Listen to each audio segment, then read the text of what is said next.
is GREB Bangko from B Scream 4B. Welcome to my quick legal breakdown. Today, we're diving into Rule 117, the rules of criminal procedure, the rules about motion to quash. Let's go. Section 1. Time to move to quash. The motion to quash must be filed before the accused enters a plea. That means before arraignment, before the accused says guilty or not guilty.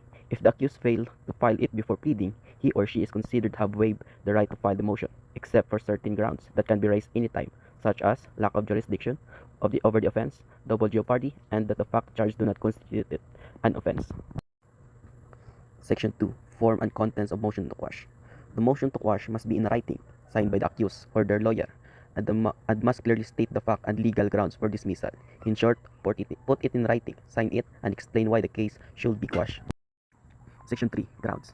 Let's explain in Tagalog. Paragraph A. Ang pagpahayag sa reklamo o impormasyon ay hindi bumubuo ng isang krimen. Paragraph B. Ang hukuman na may hawak ng kaso ay walang jurisdiksyon sa kasong isinampa.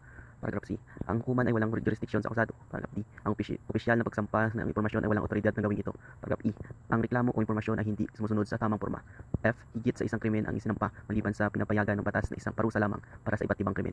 Paragraph G. Ang kasong kriminal o pananagutan kriminal ay napawi o natapos na. Paragraph H. May mga pahayag na kung totoo ay nagpapakita na legal na dahilan o katuwiran para sa opisyelto ang akusado. Ay, ang akusado ay dati nang natulan, napawalang sala, o ang kaso laban sa kanya ay na-dismiss nang walang kanyang tahasang pahintulot. Section 4. Amendment of complaint or information. Let's explain in Tagalog. Kapag may mali sa complaint or information, pwedeng ipaayos o baguhin ito ng korte.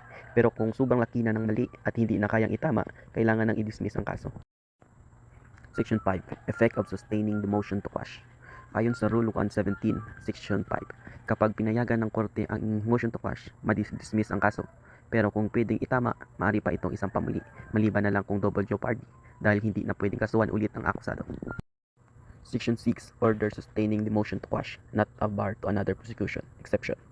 Ayon sa Rule 117, Section 6, kahit na aprubahan ng korte ang motion to quash, maaari pa rin magsampa ng bagong kaso kung ang kadahilanan ay pwede pang maitama. Pero kung double jeopardy, hindi na pwede kasuhan ulit ang akusado. Section 7. Former conviction or acquittal, double jeopardy. Ayon sa Rule 117, Section 7, kapag ang akusado ay dati nang natulan, napawalang sala, o na-dismiss ang kaso nang walang pahintulot niya, hindi na siya pwedeng kasuhan ulit sa parehong krimen dahil ito ay double jeopardy. Section 8. Provisional dismissal. Ang provisional dismissal ay ang pag-dismiss ng kaso pansamantala na dapat sa ngayunan ng akusado, piskal at korte. Kung ang kaso mo ay 6 years below, dapat ma-reopen ito within sa isang taon. Kung hindi, magiging permanente na ang dismissal. Kung ang kaso mo ay 6 years up, ang kaso mo ay need ma-reopen within 2 years. Kung hindi, magiging permanente na ang dismissal.